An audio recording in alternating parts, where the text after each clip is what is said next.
I'm Ryan O'Doud, and you're listening to Ryan's Audiobooks on the Issues Magazine YouTube channel.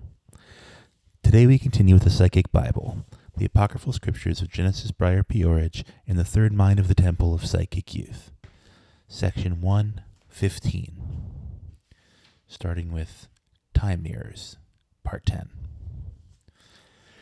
Virtual mirrors in solid time.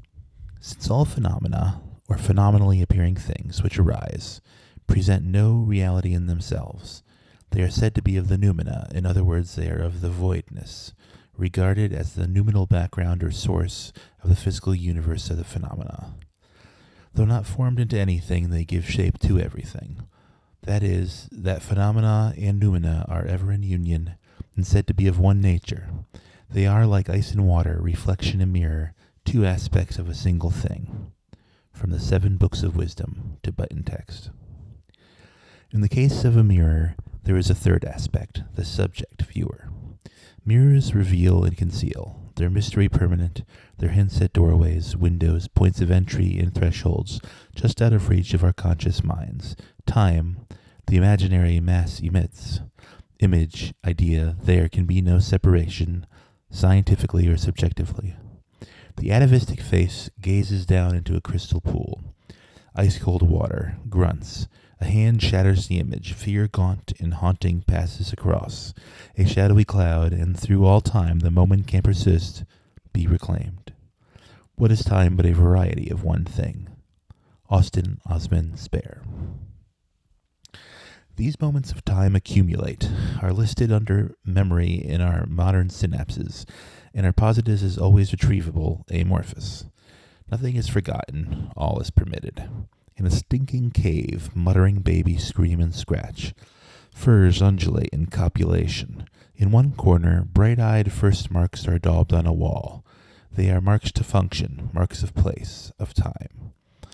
They are marks to draw results and persist beyond one human lifetime. Instinct has arisen snake-like, coiling itself into intuition, and has suggested the very power of suggestion.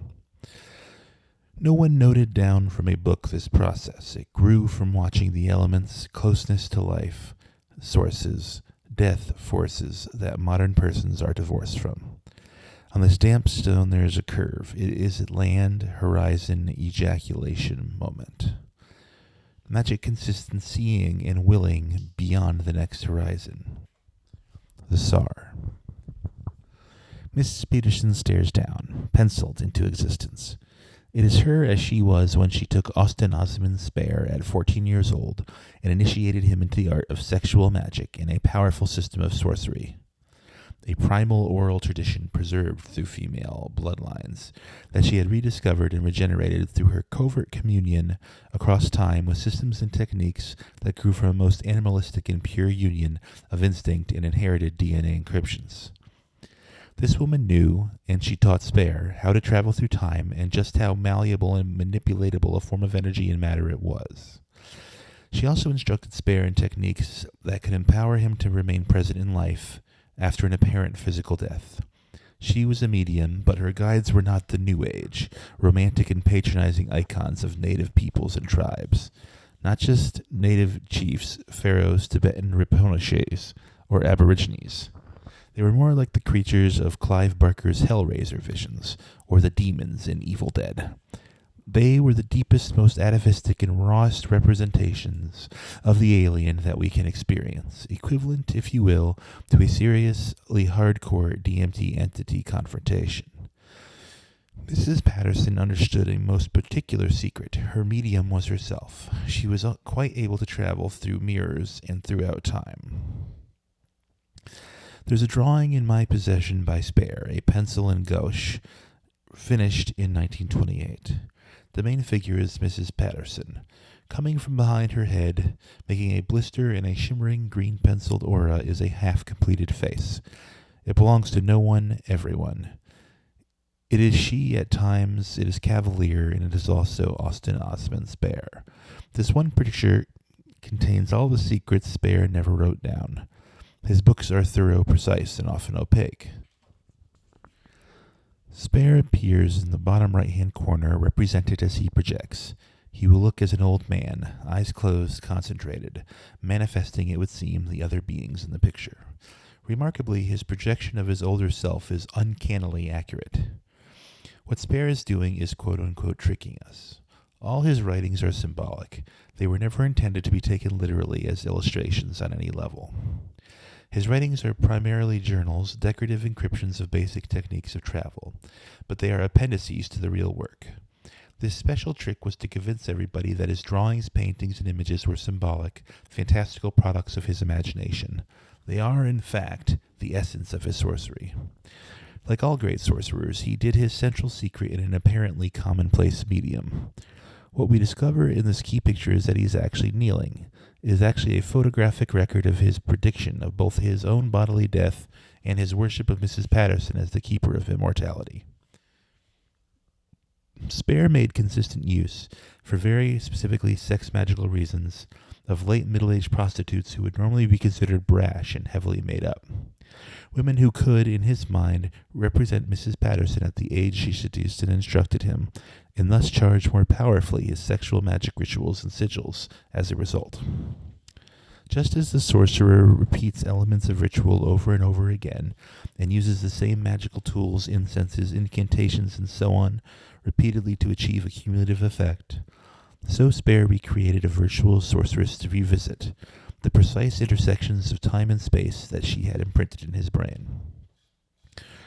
Through this reputedly sordid but actually visionary method of sexual magic, he was able to return at will to a potent portal, an access point into the matter of time itself, and then even deeper into what we can only call timelessness, though outside time might be a more accurate way to articulate the state.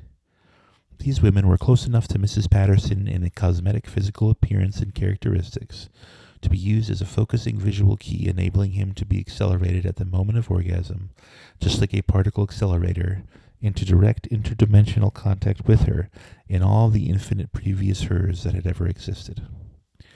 This is more easily understood contemporaneously now in a post-DMT experiential environment. In other words, DMT would be a very good equivalent experience of what this catapulting might feel like.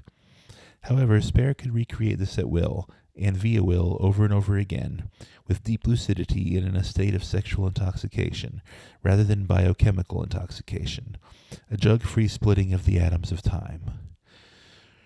When Mrs. Patterson died, he was able to take a particular aspect of her life source and literally preserve it until living into this in one or two other pictures. This is not to be misunderstood as in any way vampiric. That is not what we're dealing with here. This is a much more deeply fundamental sorcery. Spare is consensually keeping open a portal of connection between the primal interdimensional knowledge and an entity that was represented by the physical manifestation within linear time by Mrs. Patterson's existence on this particular earth at a particular allotted moment. In the same mysterious way that, if you will, a mirror can contain all that it faces in what seems an equally real world, so Spare's pictures can hold the entirety of the images and entities that he represents in them. They are there. The frame is exactly intended to be experienced as and function as the edges of a mirror, although, because it is a plastic moved fixed medium, we cannot see around the inside edges by moving as we can with a mirror. We cannot always change the amount and depth of what we simply see by moving, as we can with a mirror. Do not be fooled by mundane physics. There are specific periods when, remarkably, the opposite is true, and these images do indeed become exactly the same as mirrors, representing an entire portal into a parallel omniverse.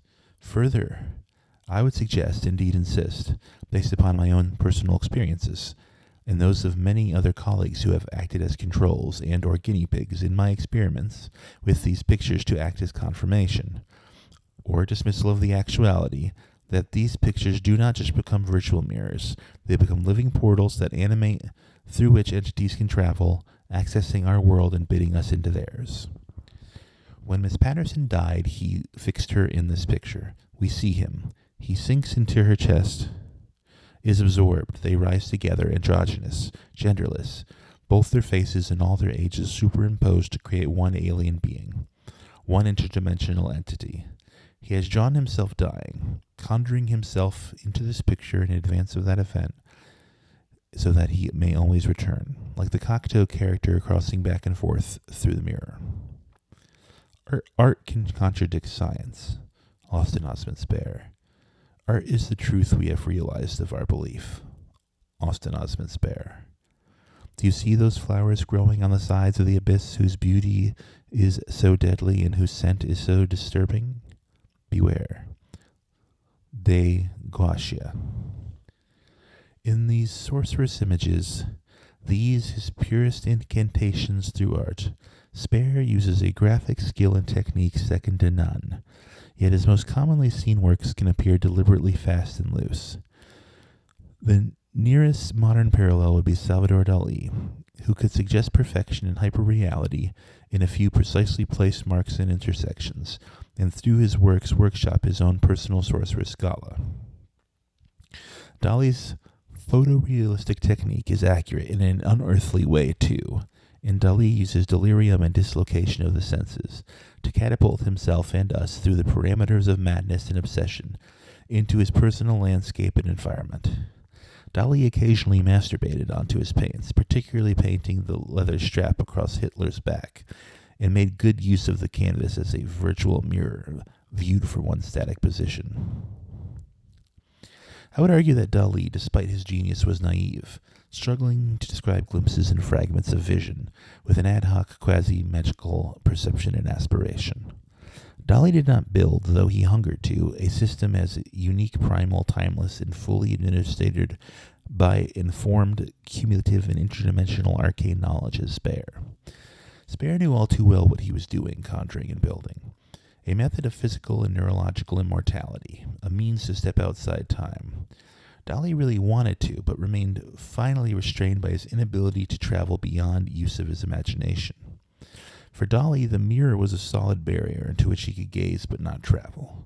Spare was the very material of the mirror, the destroyer of its boundaries or limitations, and finally usurped every definition of mirrorness, creating a virtual portal that accessed all moments of time past, present, future, none, in every possible and impossible infinite combination.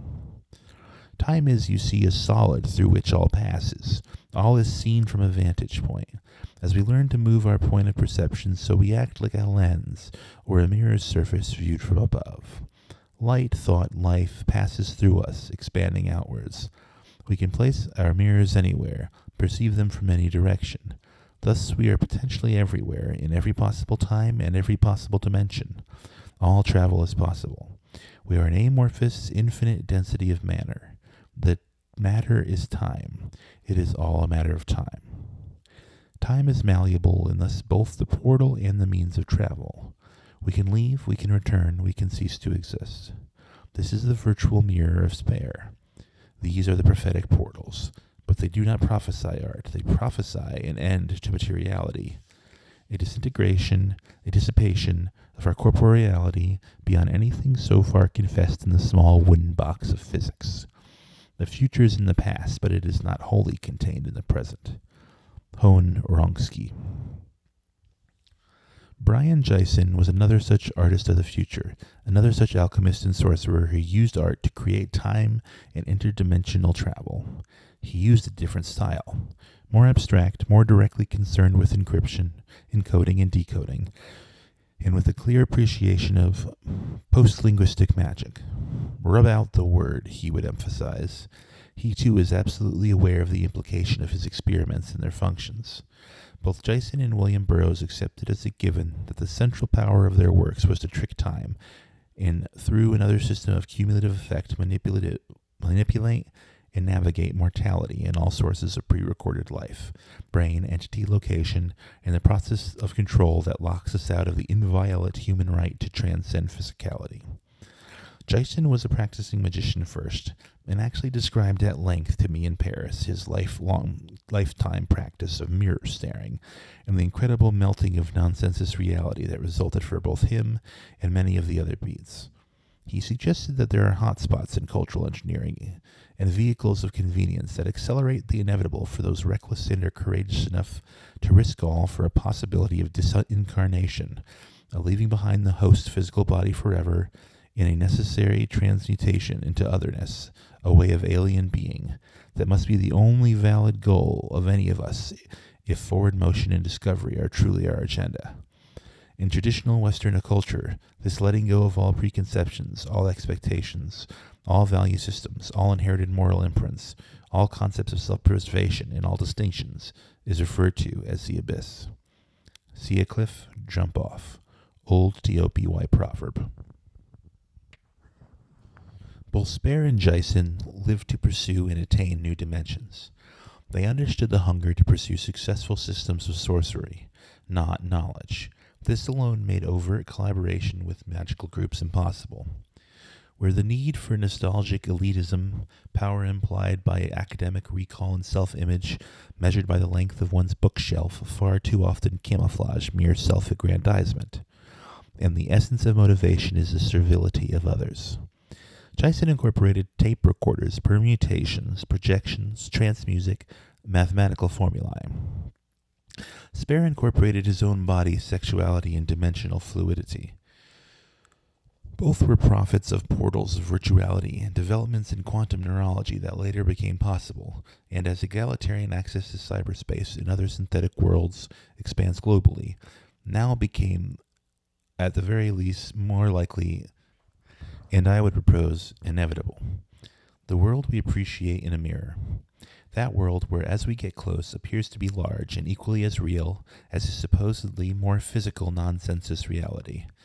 In the world of Spare, where the frame of the image is arbitrary, where creatures and perceptual environments are frozen, and a precise cryogenic graphic is equally accurate.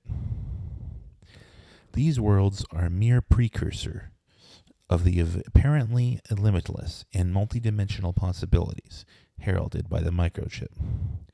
The century wills to be remembered eventually as the century when the cut-up, the splitting of the atom by relativity, of the mind by psychedelic compounds, and of linear thinking by cultural nihilism were the primary themes, spilling over into social fragmentation, online alienation, and a data glut that, by its very scale, insists on acceleration of response by our brains, and a highly developed perceptual skill of instant and arbitrary assembly to see what is really there, as W.S. Burroughs has stated.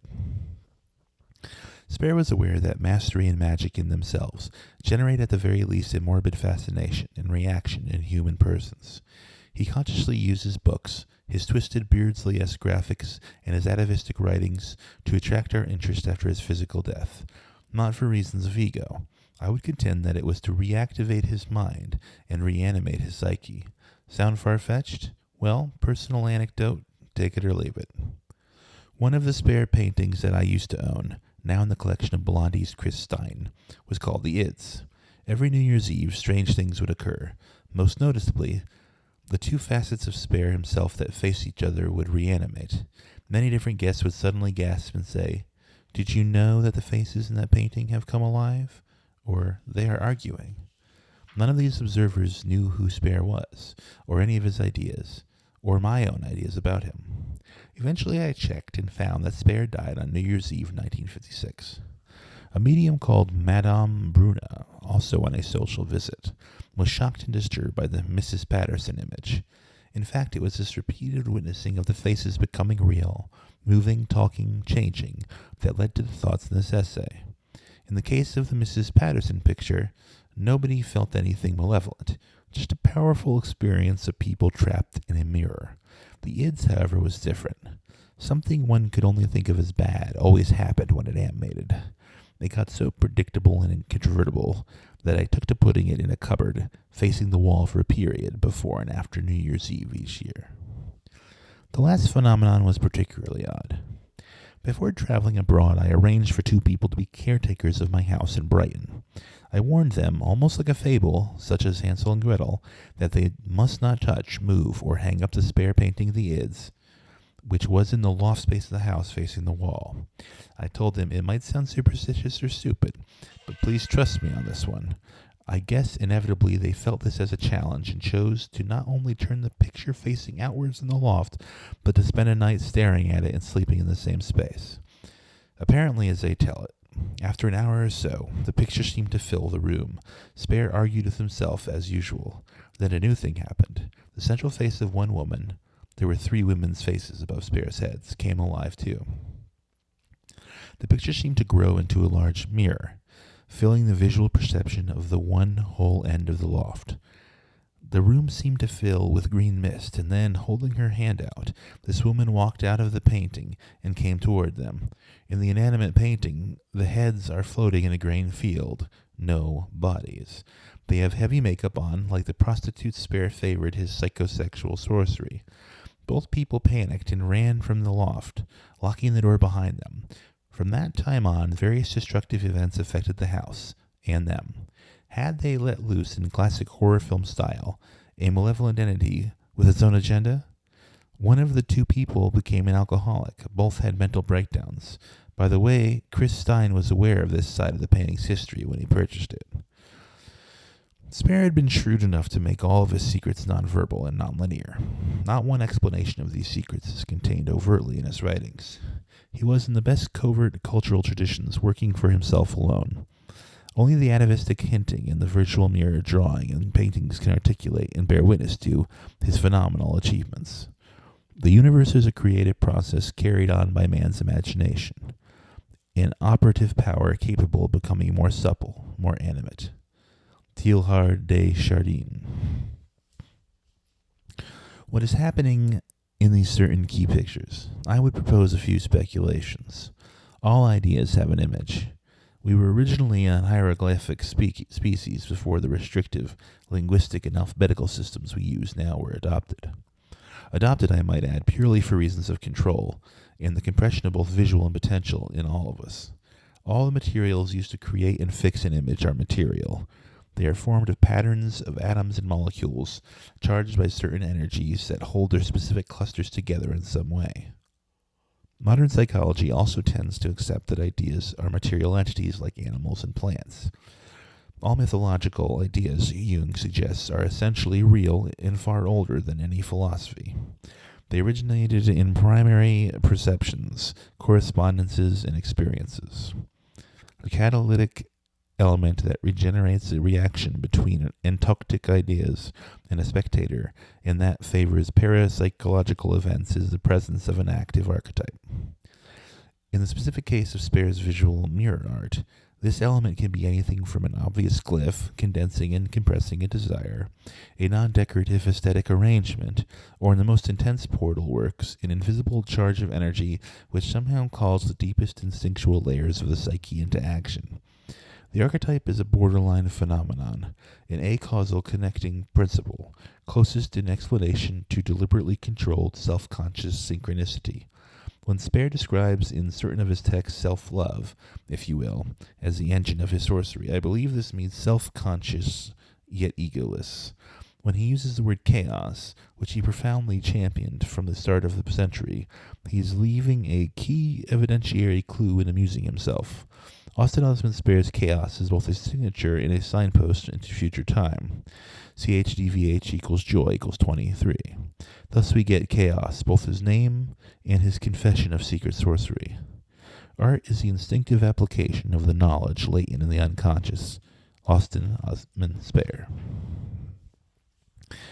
After Mrs. Patterson died, Spare was waiting to be inside her again, fused with her sexual magic energy.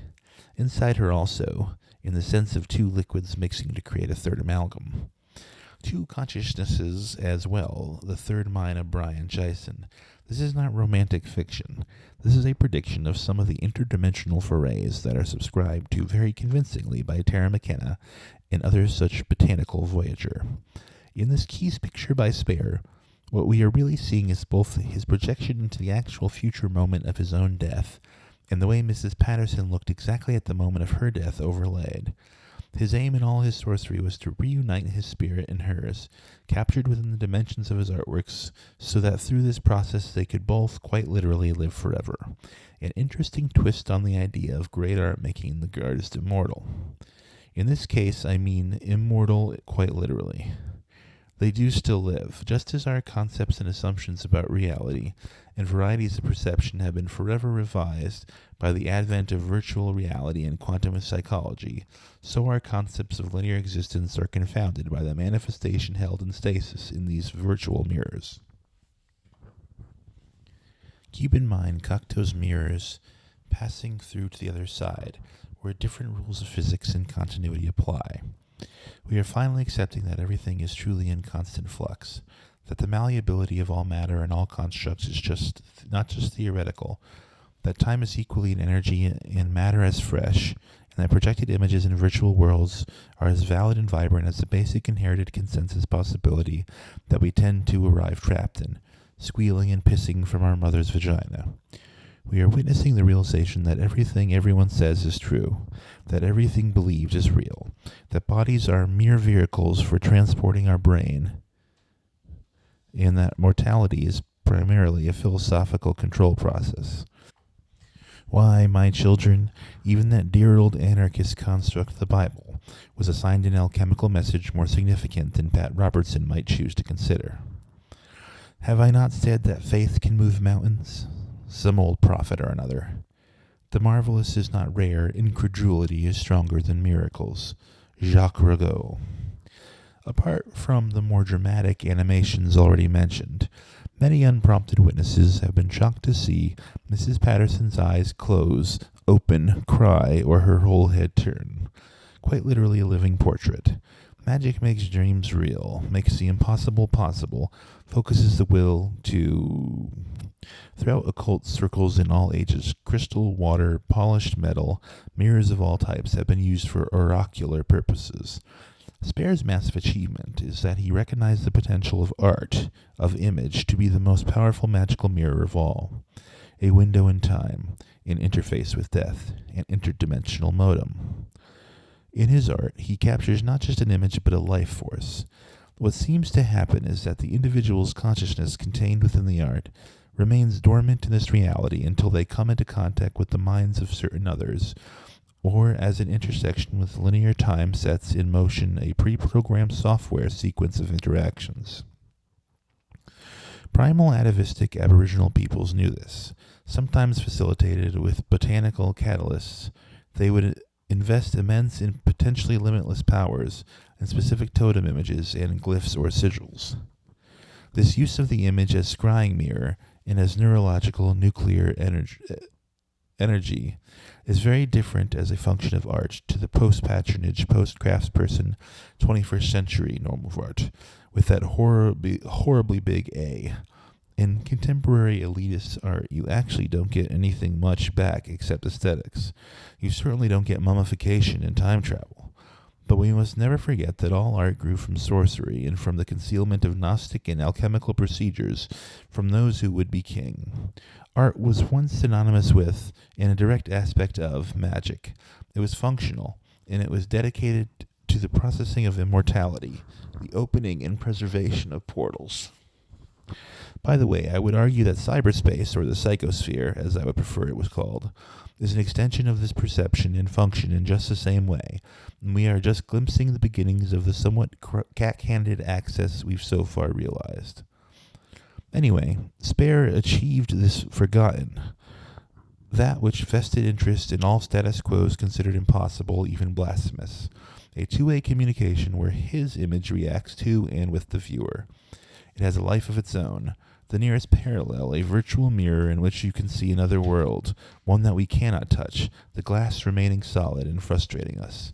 What this energy held within his images is doing is transcending the barriers of observed time, so that we are seeing is a five-dimensional object or image. This form of energy wills to have existed at all times and wills to exist at all times.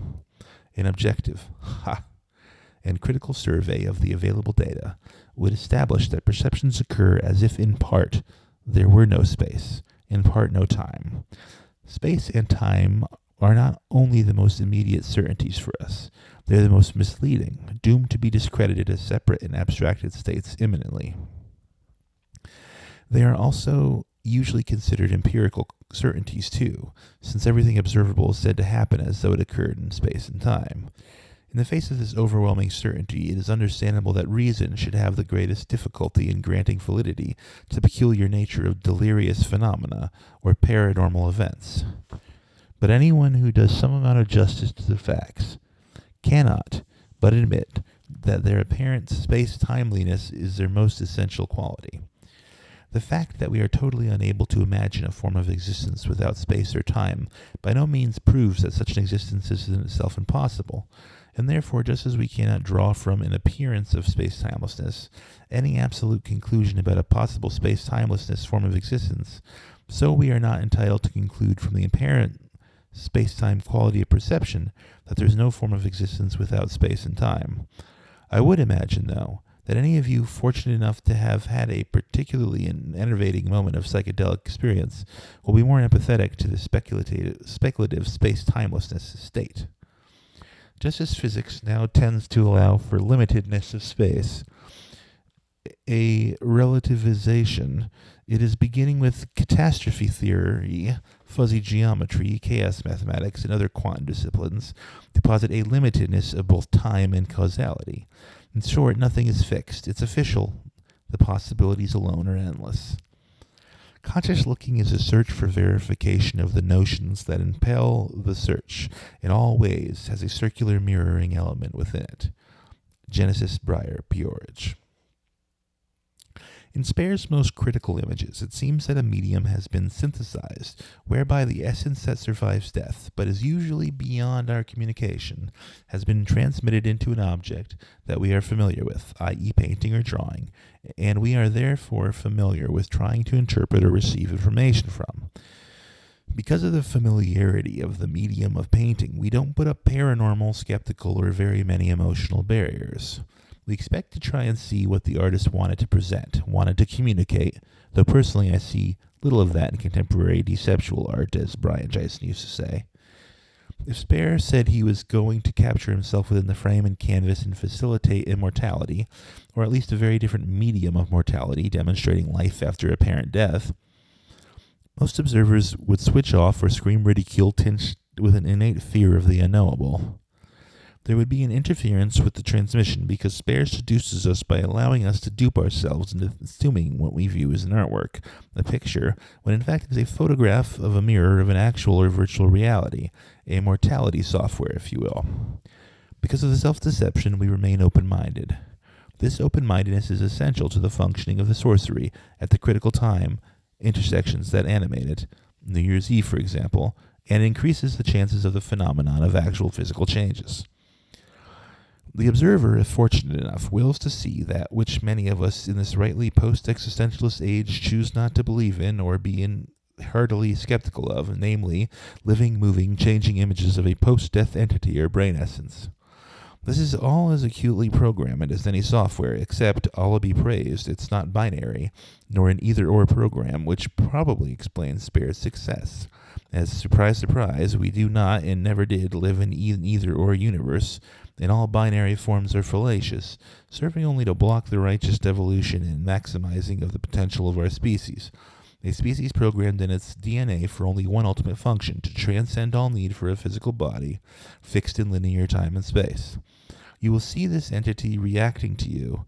It receives and transmits directly into your conscious five senses. It must also be transmitting directly into your other senses of consciousness, too, and other hyperreal senses. Presumably we transmit back to what is there. So what is there wills to change by absorption over the years as it reacts to and is triggered by all the various observers. All these factors mingle and mix and mutate. Mutation, after all, being the sincerest form of flattery. The soul, an advertisement for the brain, as Dr. Timothy Leary once suggested to me, is generally said to be visible through the eyes, the mirror of the soul.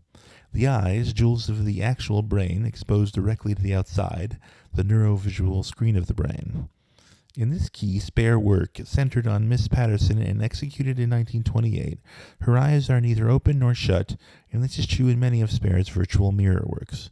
They are neither rejecting the possibility of seeing a captured soul, nor openly inviting it. This half-open, half-shut limbo suggests that responsibility lies with the viewer to choose whether or not to commune with any frisky entities that manifest. In fact, On many occasions, an interesting further mutation frequently occurs. The eyes become alien, not dissimilar from the Schwa portrayal, as if coated with an almost reptilian film of non-human skin. This alien quality seems to be amplified by Spare's technique of painting himself old when he was in fact young, and of course later painting himself young when he was by then old. Forming an infinite envelope of time, in effect, Spare moves back and forth through time as he succeeds in presenting us via the image with the apparently impossible or miraculous immortality. Sorcery has always made effective and functional use of the process of reversal to confound expectation, even at the root of the most sacred and central scientific assumptions. The psyche, in its deepest reaches, seems well able to participate in an existence beyond the web of space and time. This dimension is often dubbed eternity or infinity, yet it actually seems to behave, if we for the moment take Spare's art as representative and more vitally functional and in no way symbolic, as either a one-way or two-way mirror, dependent on its operation under a translation of the unconscious into a communicable image that bonds the actual atomic structures of the graphic image with its driving forces, unlocked from the unconscious into a fixed or mobile source of power dependent upon previous viewers, and more critically, with our own individual abilities to interface directly with it. Accept nothing, assume nothing. Always look further. Be open-eyed as well as open-minded, and don't kid yourself.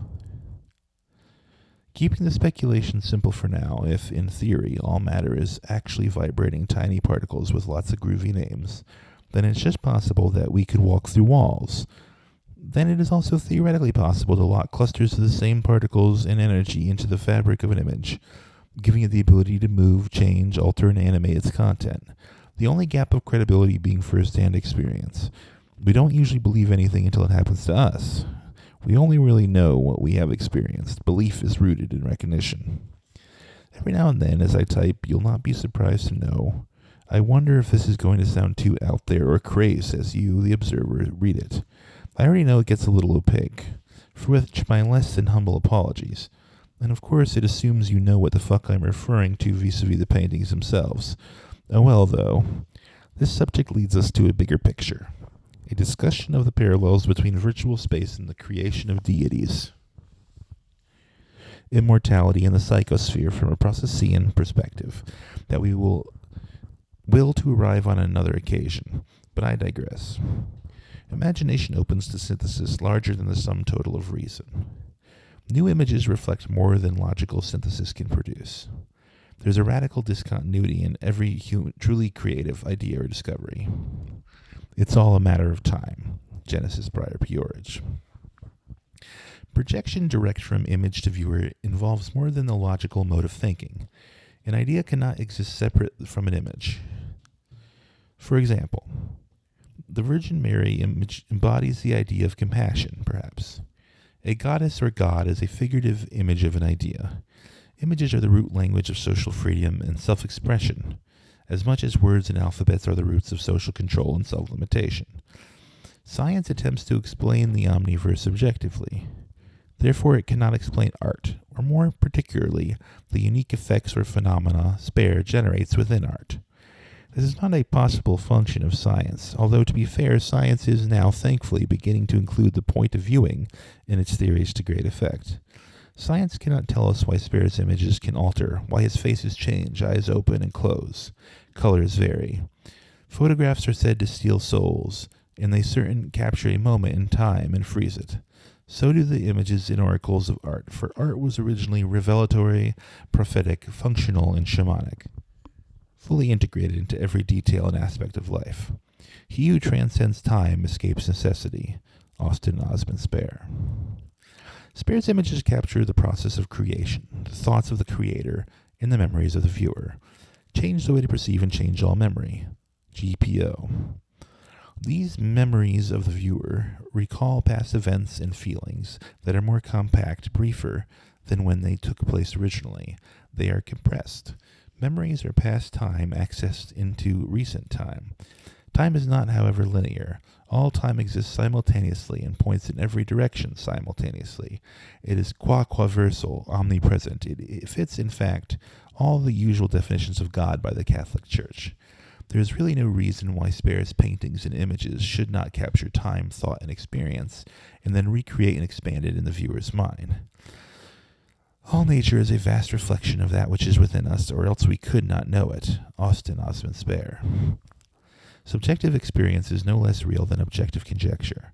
All roads lead to Rome in a mirror-to-mirror function.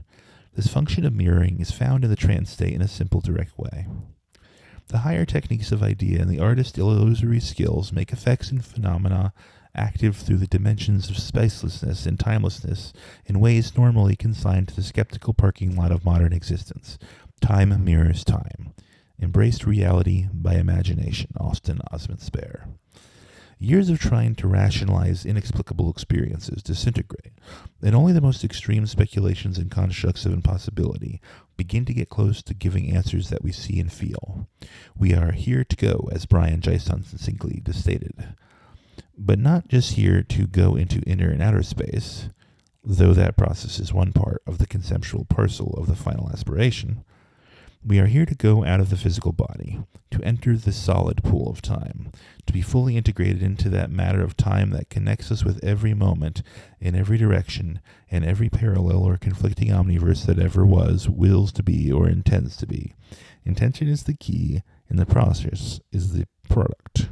The life force is not blind. We are. Austin Osman Spare. Time must be reassessed as a solid, as a form of consciousness, as the key element of the atomic scale, as the covert energy hidden in the 1,000,001 names of deities. Life is only a brief physical manifestation outside the circle of time. We can re-enter the time pool and we can re-manifest. This is exactly the same as entering the virtual world of cyberspace psychosphere when you log on.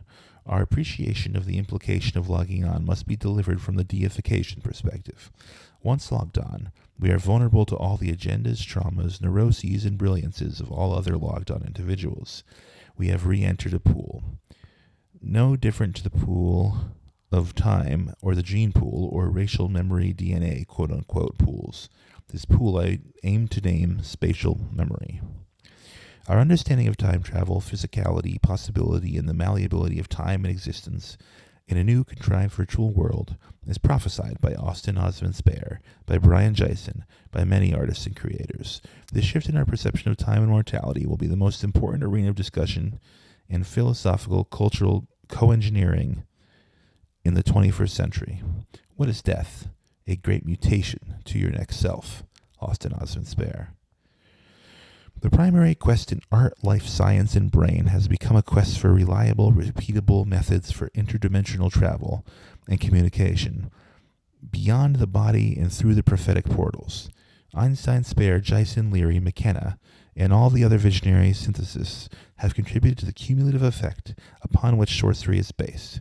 We can all play by being aware of the implication of logging on, by designing conceptual and physical grids within the psychosphere to facilitate accurate post-physical travel. By shouldering the responsibility we have access of God, Goddess, building our actions are the process that leads to the final unity and the vanquishing once and for all of any either or paradigms at last. This is the time that shall end. This is the calendar that ceases to exist. Time and life are not synonymous or fixed. Both are solids and can be shaped to our will. To Genesis P-Orridge. Thus concludes our reading of the Psychic Bible, section 115. The first third of part 10, Time Mirrors. Tomorrow we continue with section 116, the second part of part 10, Time Mirrors.